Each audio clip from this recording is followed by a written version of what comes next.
Hello everyone, it's Kirti Sharma. Welcome Ragmaish Convent School. Today we are starting class 6 Social Studies chapter 7 of unit 2nd, that is urban livelihood. In our previous class we are studying about this chapter. Now continuing this chapter and start our new topic. That is a visit to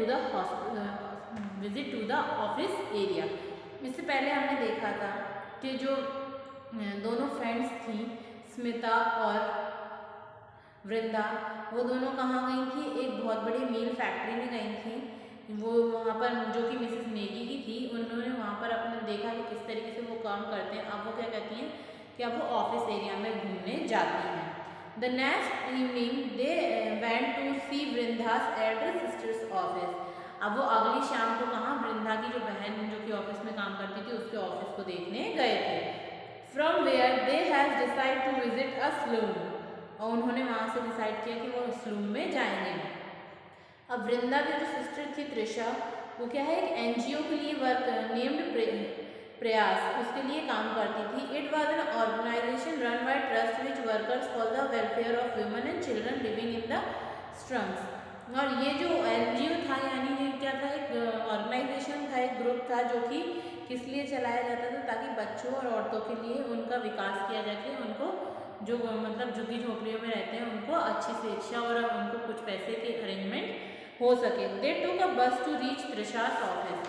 अब उन लोगों ने क्या किया, बस पकड़ी और त्रिशा के ऑफिस पहुंच गए। और वहाँ उन्होंने देखा कि वहाँ पर काफ़ी सारी बिल्डिंग्स थी जो कि काफ़ी बड़े बड़े साइज़ की थी। बैंक ऑफिस था, इंश्योरेंस कंपनी थी, सॉफ्टवेयर जायंट्स थे, एयरलाइंस, अलग अलग तरीके के उन्हें कॉरपोरेशन या कोऑर्डिनेटर्स देखने को मिले थे।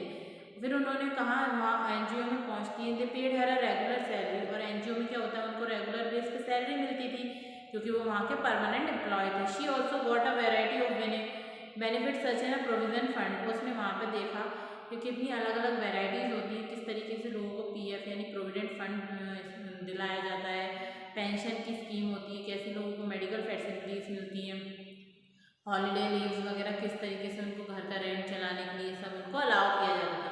अब हम पढ़ेंगे कि स्मॉल स्केल पर कैसी जॉब्स मिलती हैं। स्मॉल स्केल पर आपने देखा होगा कि लोगों को कुछ लोग छोटे छोटे अपने अंदर ही एम्प्लॉयमेंट दे देते हैं जिससे कि वो इजीली अपना घर चला सके। देयर आर टेलरिंग यूनिट, काफ़ी सारे टेलर्स होते हैं फैक्ट्री में, जैसे इलेक्ट्रिक पार्ट्स वगैरह बनाने।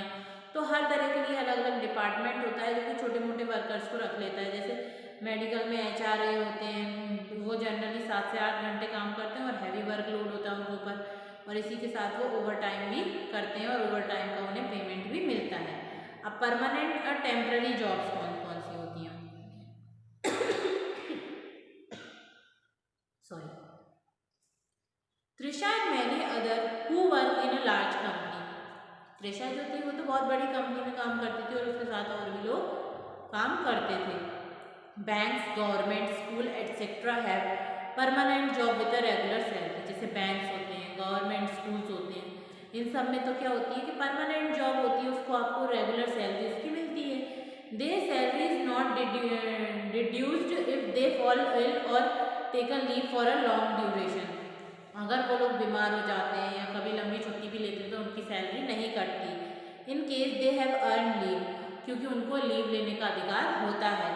Apart from the salary they get other perks in terms of monetary benefits और सर्विसेज प्रोवाइडेड टू देम। उन लोगों को सैलरी भी बढ़िया मिलती है और उन लोगों को क्या है, हर तरह के बेनिफिट मिलते हैं और हर तरह की सर्विसेज उनको प्रोवाइड कराई जाती है। हाउएवर कैजुअल वर्क, अब जो कैजुअल वर्कर्स होते हैं वो क्या होते हैं, एक्सपोर्ट हाउसेज और construction site do not have any job security.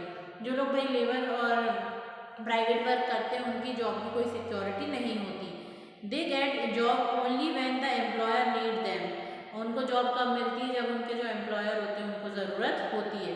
Sometime during certain season और during various festival they are needed.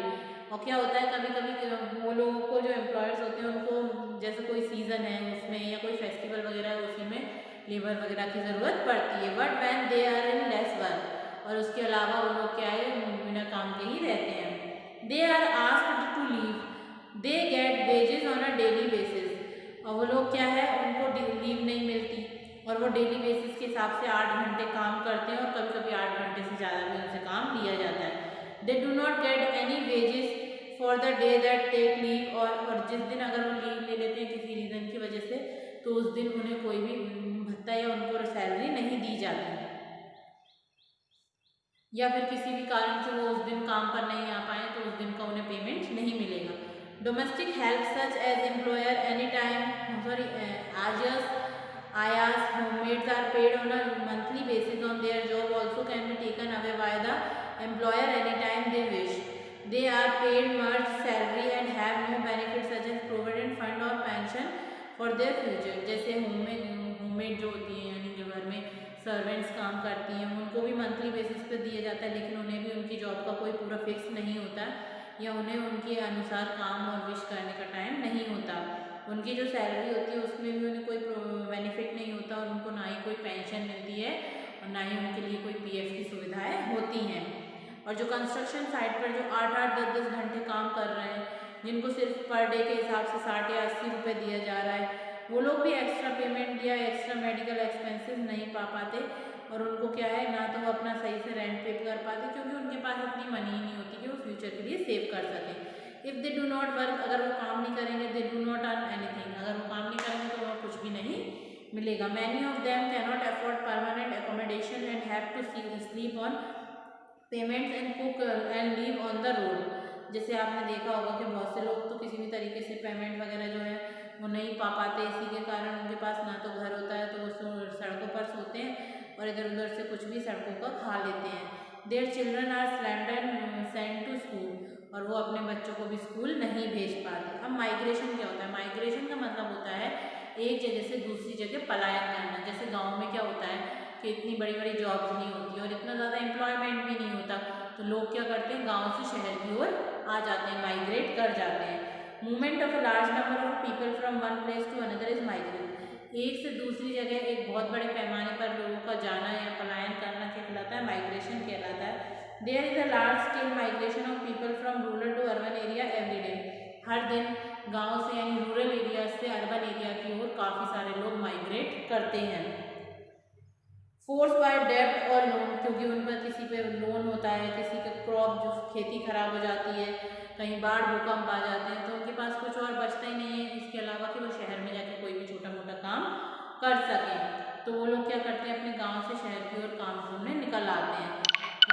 क्योंकि जैसे big metros such as Delhi and Mumbai every day there is a huge effect of people drawing by the various employment opportunity in the cities. जैसे आपने दिल्ली मुंबई जैसे बड़े बड़े शहरों में देखा होगा कि लोग क्या है, रोज़ मेट्रो से इधर से उधर भटकते रहते हैं ताकि उन्हें कहीं ना कहीं से भी सिटी में एम्प्लॉयमेंट यानी रोजगार के अवसर मिल सकें।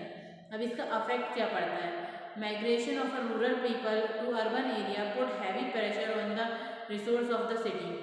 हम जब गांव से और शहर की ओर लोग ज़्यादा बढ़ेंगे तो क्या है, शहरी ज़िंदगी पर या रिसोर्स जो है वो साधन जो है हमारे पास उन पर बहुत ज़्यादा प्रभाव पड़ेगा। The migrate mostly are too poor to rent permanent houses, क्योंकि जो लोग पलायन करके आते हैं उनके पास इतना ज़्यादा पैसा भी नहीं हो सकता कि वो परमानेंट घर लेके वहाँ पर रह सकें। दे सेटअप सेंटी सेटलमेंट कॉलिंग स्लम्स, वो क्या कहते हैं, वो कहाँ रहते हैं, छोटी छोटी झुग्गी झोपड़ी बस्तियों में रहने लगते हैं। Slums are the major burden on the city resource, और जो स्लम्स यानी जो झुग्गी झोपड़ियाँ होती हैं उनका बहुत ज़्यादा सिटी के रिसोर्स पर बहुत ज़्यादा क्या होता है, बर्डन हो जाता है। They illegally use electricity and drinking water supply means for city intervals. वो क्या करते हैं कि लाइट की चोरियाँ करने लगेंगे, पानी पीने का पानी जो है वो चोरी करने लगेंगे। Living condition are very unhygienic and they are prone to disease, और उनके जो झुग्गी झोपड़ियाँ वगैरह होती हैं उनमें क्या होता है कि उनकी लिविंग का जो स्टैंडर्ड है बहुत अनहाइजीन होता है, यानी वहाँ पे पूरा कचरा पड़ा हुआ है, सब ऐसे ही गंदी में रहने लगते हैं, तो उनकी लाइफ कहती है कि अनहाइजीन होती है और काफ़ी सारे डिसीज़ भी उन लोगों में जल्दी फैलते हैं। और इसी के कारण जब उन्हें पैसा नहीं मिलता तो उनको भूख लगती है, तो भूख लगने के कारण वो क्या है, बहुत सारे क्राइम भी एज ए क्रिमिनल बन के करने लगते हैं। तो इसीलिए काफ़ी सारे NGOs ने क्या है ये रिस्पॉन्सिबिलिटी ली है कि जो स्लम यानी ये झुग्गी झोपड़ी के जो लोग बच्चे हैं उनको एजुकेटेड किया जाए और वहाँ की वुमेंस को भी थोड़ी अपॉर्चुनिटी दी जाए एम्प्लॉयमेंट की, ताकि वो लोग क्या है कुछ कल्चरल एक्टिविटीज़ में शामिल हो सकें और अपने खुद के लिए कुछ अर्न कर सकें, जिससे कि ये जो हमारे एरिया हमारे यहाँ पर जो स्लम की प्रॉब्लम है वो ख़त्म हो सके। तो ये था हमारा अर्बन लिवलीहुड, यानी शहर के लोग किस तरीके से रहते हैं, किस तरीके से उनकी लाइफस्टाइल होती है, क्या क्या वो करते हैं क्या नहीं करते, ये पूरा हमने इस चैप्टर में पढ़ा। ये चैप्टर आज हमारा यहीं ख़त्म होता है। नेक्स्ट वीडियो से हम नेक्स्ट चैप्टर पढ़ेंगे। Thank you for watching the video.